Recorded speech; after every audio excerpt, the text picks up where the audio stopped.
In this video, we will do a comparison between Castro Valley and Dublin. We will keep a running tally to keep score. Hey guys, it's Mac Rogers, broker owner of Albert Rogers Realty, right here in Castro Valley, California, in the lovely Eastbay of San Francisco.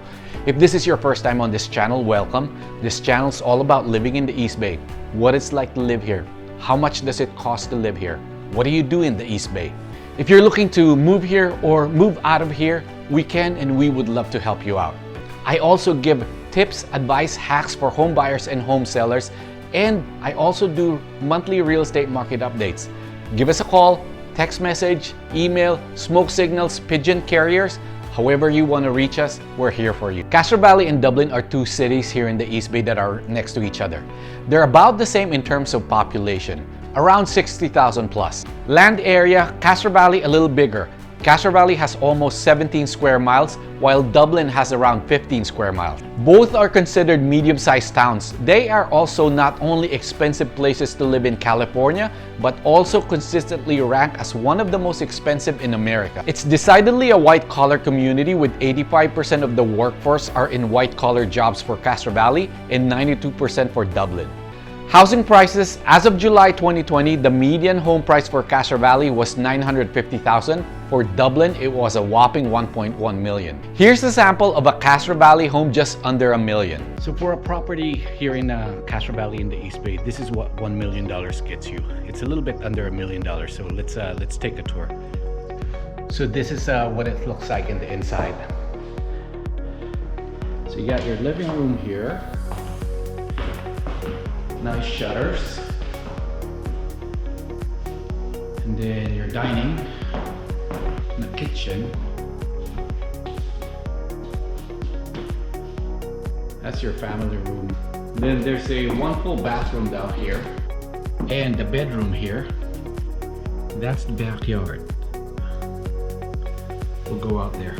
Here has dual access. You can exit over there by the kitchen, or over here in the family room.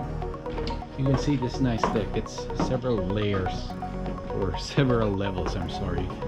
And they have that fountain. It's not working right now, or it's not on. So there you go.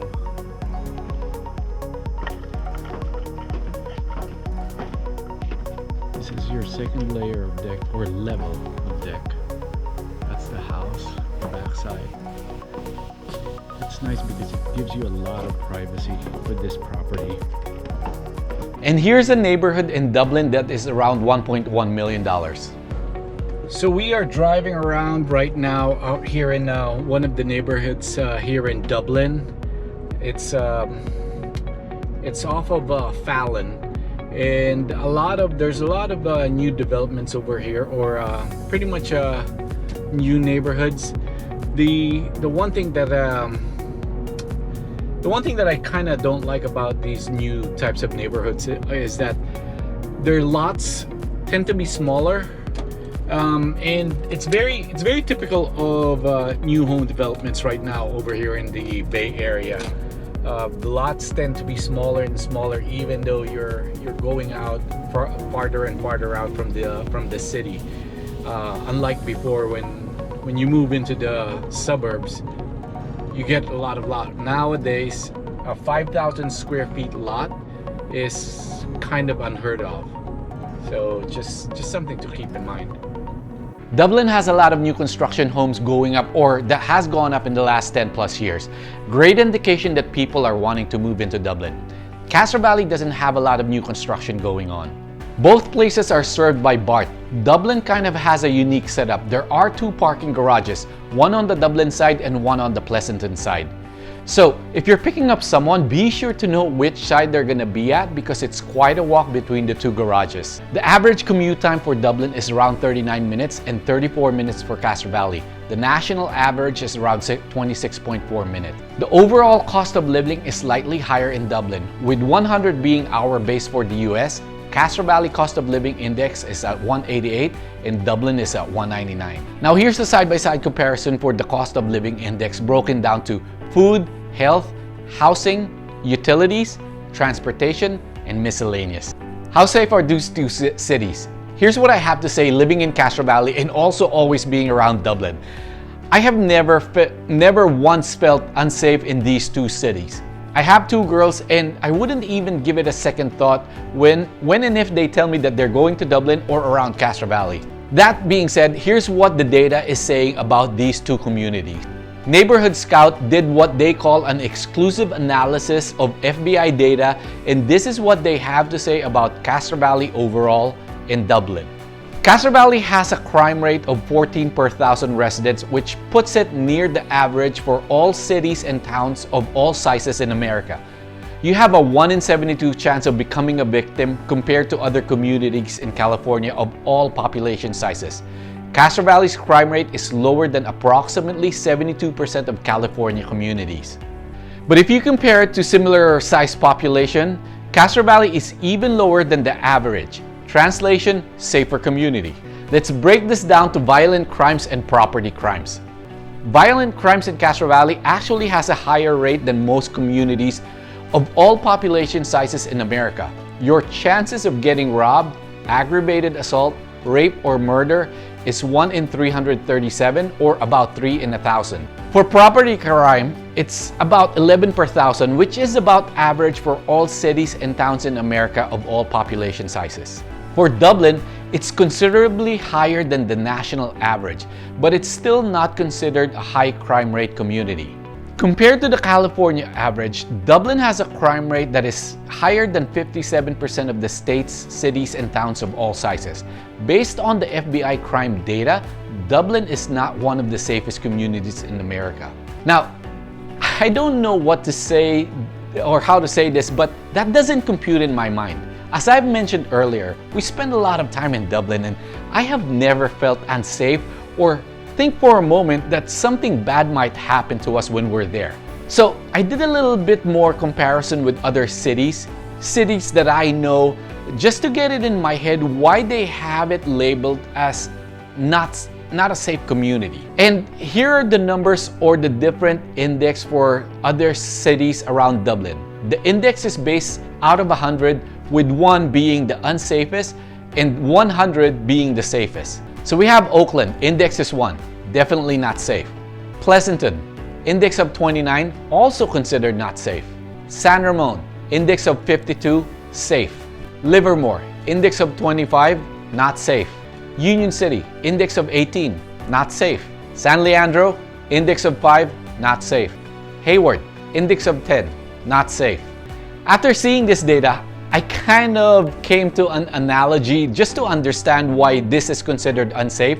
So I was finally able to figure out in my head that they just have a number that they are basing their label of not safe. So I kind of look at it like this.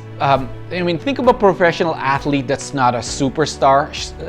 Let's say a bench warmer. Let's just go with me on this, okay?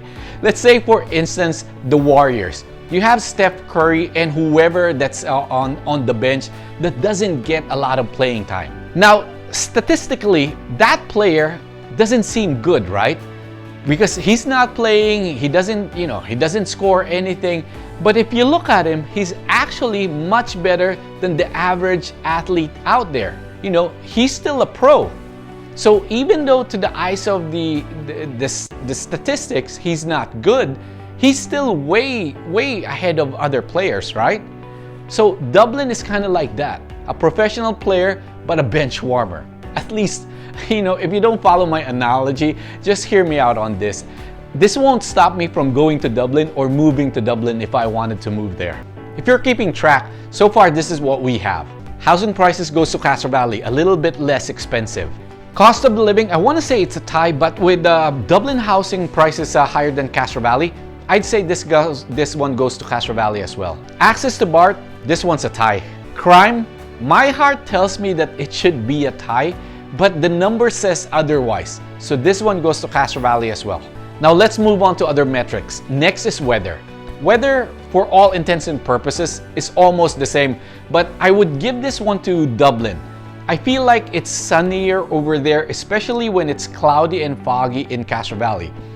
It takes longer for the fog and the clouds to clear up in Castro Valley. July, August, September are the most pleasant months in Castro Valley, while December and January are the least comfortable months. June, August, September are the most pleasant months in Dublin, while January and December are the least comfortable months as well.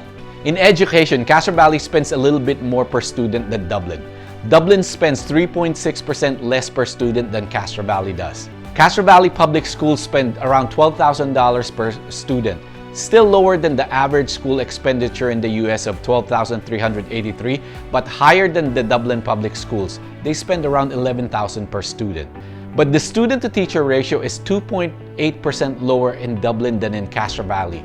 Lower means fewer students in each classroom. In terms of public school ratings, Dublin has a slight edge here. Even though Castro Valley spends more per student than Dublin, they have more highly ranked public schools than Castro Valley according to greatschools.org. Now let's talk about shopping, food, and recreation. For shopping, food, and entertainment, Dublin wins by a long shot. There are more places to shop, eat, and go entertain yourself in Dublin.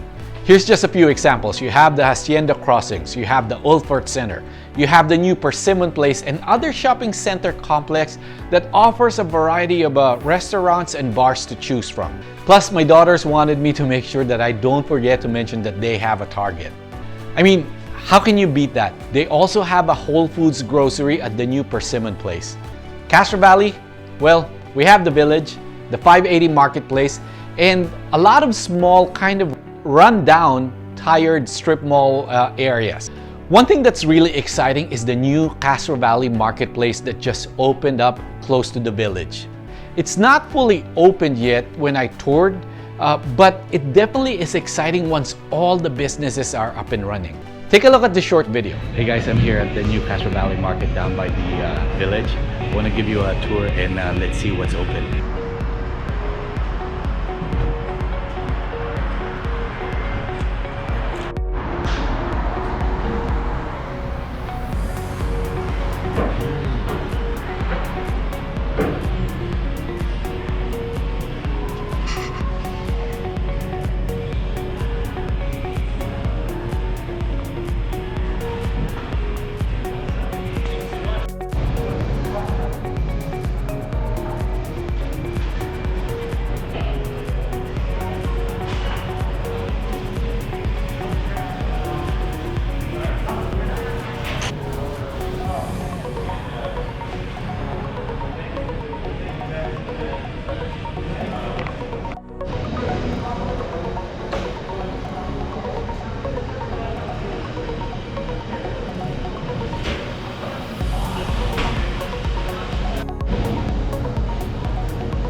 So that's our tour of the new Castro Valley Marketplace down here at the Village. I hope you enjoyed it. It's nice. There's not a lot of, it's not all open yet, but it looks exciting, and I can't wait for all the other places to open. See you here. Here's a lineup of the merchants that are either there now or opening soon. We have a sushi place, Amporo Nueva, Olive Oil Works, Barron's Quality and Meats, that one's already open. Cannery Kitchen and Tap, Castro Valley Natural Grocery, that one's also open. Cordial Cellar and Lounge, Farm Curious, Lab 200, Night Owl, Oaktown Spice Shop, Pop-Up Kitchen, Seven Hills Baking, that's also already open. But even with all this, I definitely don't think that we can compete with Dublin's food scene. Three things that Dublin does not have are wineries. In Castro Valley, we have Twining Vine on Cull Canyon Road and Chenard Winery and Westover Winery out on Palomares Road. So for those weekends that you want to go wine tasting but don't want to go far, Castro Valley has got you covered. Be sure to talk to Bill, the founder of Westover Winery. You'll get a local history lesson firsthand. His grandmother was the first documented woman winemaker and winery founder in California. For outdoor recreation, Lake Chabot for Castro Valley and Iron Horse Trail for Dublin. I don't really want to knock Iron Horse because it's a nice trail that connects several cities of Alameda County and Contra Costa County. To me, it's better than nothing. But really, it's just like a freeway for the majority of the trails. It's all paved. Lake Chabot, on the other hand, endless activities. You can do picnic, walking, hiking, boating, fishing, mountain biking. It's really a great place to get away. So this one is for Castro Valley. Two things I want to mention about Dublin before wrapping up is this. There is an army base and Santa Rita jail is located within the city limits. So right now we're at the Fallon Sports Complex. This is one thing that's nice about Dublin. We don't have this in Castro Valley. So you have a baseball diamond over there. You actually have parking for electric vehicles. They have it. And we'll go on the other side over there to see the rest of them. So this is really nice. They have several football fields, soccer fields, okay? So they have a couple over there or a bunch over there, and then more over there. And then they even have a bocce ball right here. And the facilities are nice. Look at that. Those are the restrooms. So this is something definitely we don't have in Castro Valley. And it's not only a sports complex, they also have some stuff for the kids, for the young ones. See? My God, look at this. Look at this thing. Jeez.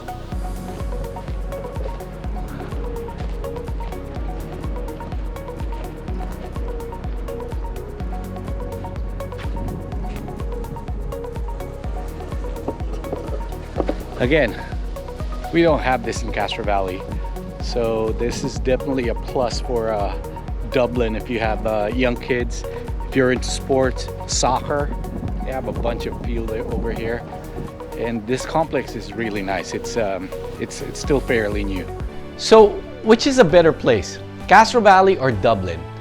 I think it's all about personal preference. For me personally, I love the small town feel of Castro Valley. While Dublin, on the other hand, if you want new communities, it has a lot to offer. So on that side, that's a big plus for Dublin.